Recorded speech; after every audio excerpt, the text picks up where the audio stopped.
Vadantu shastrani yajantu devan kurvantu karmani bhajantu devata atmaikya bodhena vinapi muktihi nasidyati brahma shatantarepi.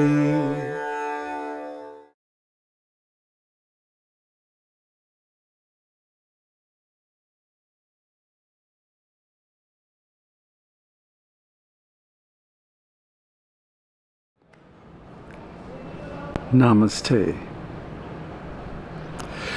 So, exactly how does one attain this enlightenment, this liberation, moksha?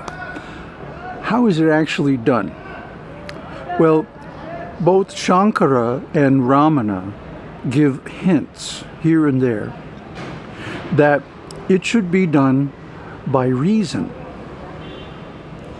not by getting zapped or blessed or by following rules or by any other means, but by following reason. What does that mean? Well, so let me give you an example. And this is called reasoning from first principles.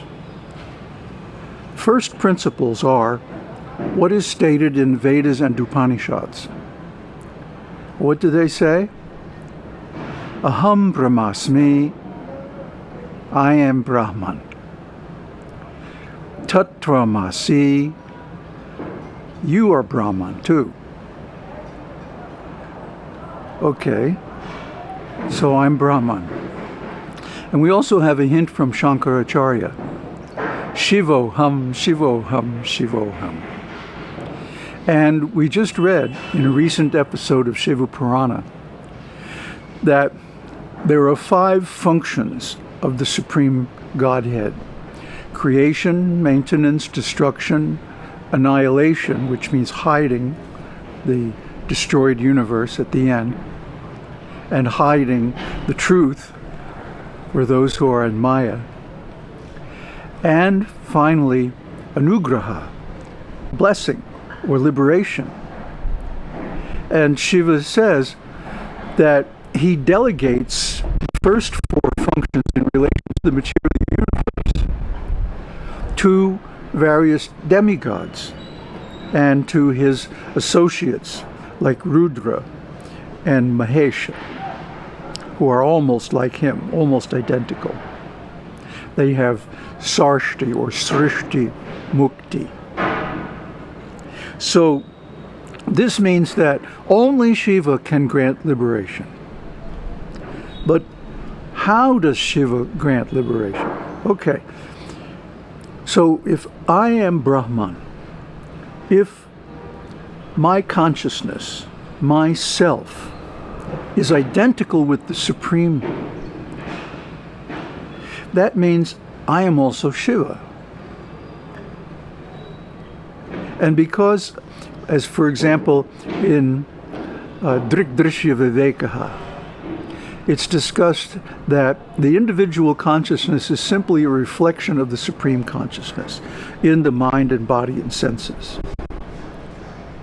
This means that actually we are Shiva, we are Brahman. So if we are Shiva, then according to Shiva Purana, we have the power to grant liberation. Oh, who are we going to grant it to? Ourselves. How does this work? It's simply an act of will. It's simply making the determination. Oh, I'm Shiva. I'm Brahman. I am free. Aham brahmasmi.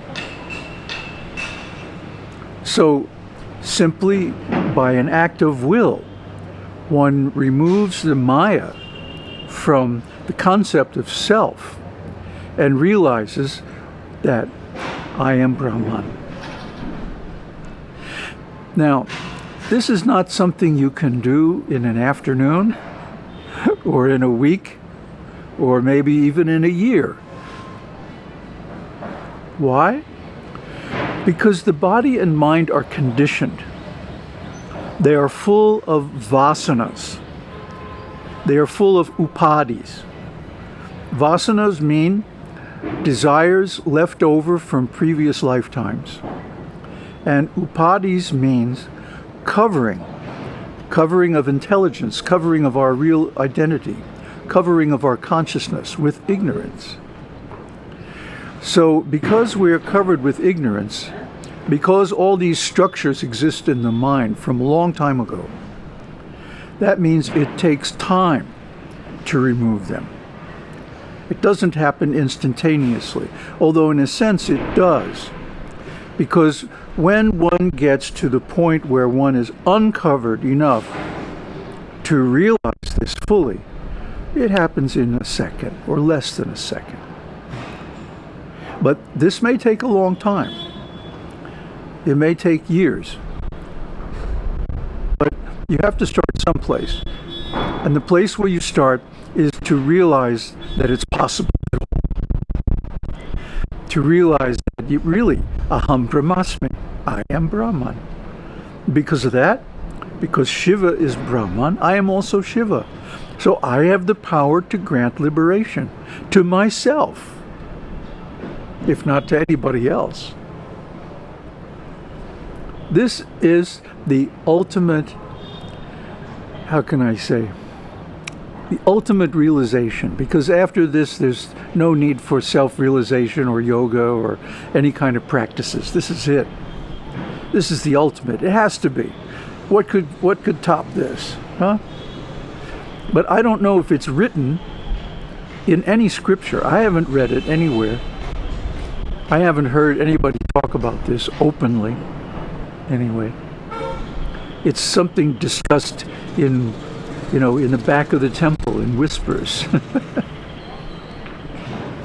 But if you think about it, it must be true, because it's a simple deductive logic, not inductive. That's aroha, the upward path. No, it's deductive, downward path, deduced from Vedic and Upanishadic statements. So this has to be true. It can't be false. I don't think anybody can defeat it. I don't think anybody could argue against it, unless you invalidate the Vedas, and then, you're a fool.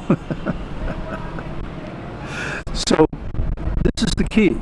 This is the ultimate secret. There is no knowledge. It's not possible that there's any knowledge greater than this, because this knowledge gives everything. So, how do I get the confidence to say this?